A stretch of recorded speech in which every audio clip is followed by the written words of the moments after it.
Wonderful SR ક્રિએશનમાં આપ સર્વેનું સ્વાગત છે. આજે આપણે જોઈશું પુરુષોત્તમ માસ કથા દિવસ 18 ઉપવાસના ફળની કથા. મિત્રો, વિડીયો પસંદ આવે તો વિડીયોને લાઈક કરશો, વધારેમાં વધારે શેર કરશો.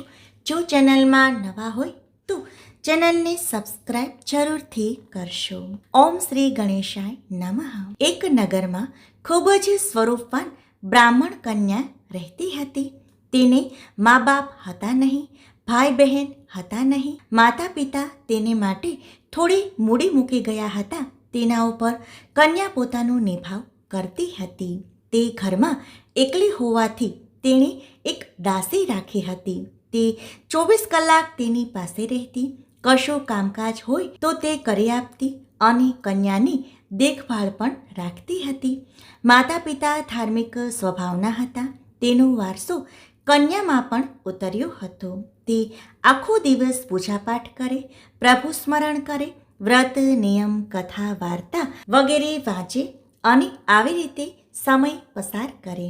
મહિનાના 30 દિવસમાં તે 10 દિવસ નકોરડો ઉપવાસ કરે અને 7-8 દિવસ એકટાણું કરે. એવામાં પવિત્ર પુરુષોત્તમ માસ આવ્યો. બ્રાહ્મણ કન્યાએ તો પુરુષોત્તમ માસનું વ્રત લીધું. તે તો રોજ સવારે નદીએ સ્નાન કરવા જાય છે, કાંઠા ગોરમાનું પૂજન કરે છે, કથા વાર્તા સાંભળે છે, ઉપવાસ કરે છે અને આખો દિવસ પ્રભુ ભજન કરે છે. દાસી તો તેનું કામકાજ કરે છે અને સવાર સાંજ ભરપેટ ખાય છે. આમ કરતાં કરતાં 15 દિવસ વીતી ગયા. દાસી એકાએક માંદી પડી. અંતે તેની માંદગી એટલી બધી વધી ગઈ કે તે તો પથારીવશ થઈ ગઈ. ઊભા થવાની શક્તિ પણ તેનામાં રહી નહીં. રોગ હવે અસાધ્ય હતો, કંઈ ભાવતું ન હતું. બ્રાહ્મણ કન્યાએ તો ખૂબ જ સારવાર કરી. વૈદ્યોને બોલાવવામાં આવ્યા. તેમના તરફથી પણ ઈલાજ થવા લાગ્યો. પણ માંદગી તો ઘટવાને બદલે વધતી જ જતી હતી. દિવસે દિવસે તેનું શરીર કૃશ થતું ગયું.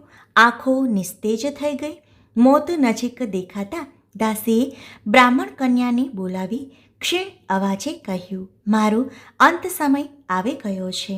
બધાય વરસ પાણીમાં ગયા. મહામોંઘો માનવદેહ મને મળ્યો, પણ હું તો તેનો કંઈ સદુપયોગ કરી શકી નહીં.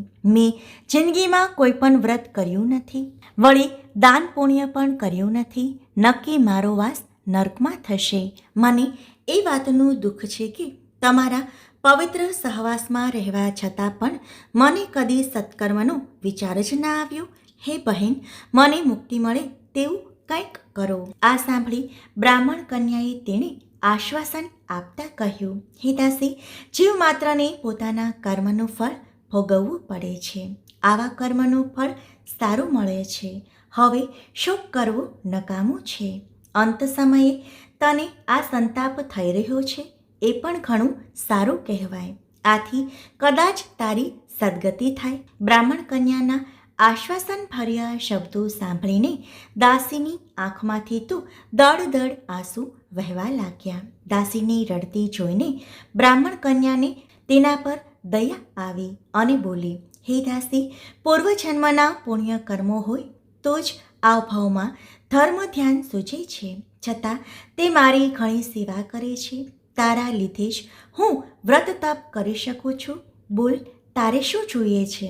તારી જે અંતિમ ઈચ્છા હોય તે મને જણાવી દે. હું તારી ઈચ્છા પૂર્ણ કરવા માટે અવશ્ય પ્રયત્ન કરીશ.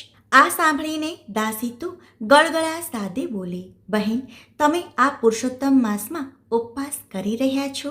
મેં સાંભળ્યું છે કે આ માસમાં ઉપવાસ કરનારને અલૌકિક ફળ મળે છે. કૃપા કરીને મને એક ઉપવાસનું ફળ આપો. કદાચ મારું કલ્યાણ થાય. બ્રાહ્મણ કન્યાએ તરત જ જમણા હાથમાં જળ લઈ પુરુષોત્તમ ભગવાનનું ધ્યાન ધરીને સંકલ્પ કર્યો કે હું એક ઉપવાસનું ફળ દાસીને અર્પણ કરું છું. તે જ ક્ષણે દાસીએ આંખો ઢાળી દીધી અને એક દિવ્ય વિમાન તેને લેવા માટે આવ્યું. તે વિમાનમાં બેસી દાસી તો સ્વર્ગે ગઈ. એક દિવસના પુણ્ય બળે દાસીએ ઘણા સમય સુધી સ્વર્ગ ભોગવ્યું. ત્યારબાદ તેનો જન્મ કાશીના રાજાને રાણીના ખોળે થયો અને રાજકુંવરીનું સુખ ભોગવવા મળ્યું. આખી જિંદગી સુખ સમૃદ્ધિ ભોગવી તે અંતે વૈકુંઠને પામી.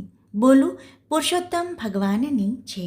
હે પુરુષોત્તમ ભગવાન, તમે જેવું બ્રાહ્મણ કન્યા અને દાસીને ફળ્યા તેવું તમારું વ્રત કરનાર, કથા વાંચનાર, સાંભળનાર સૌને ફળજો.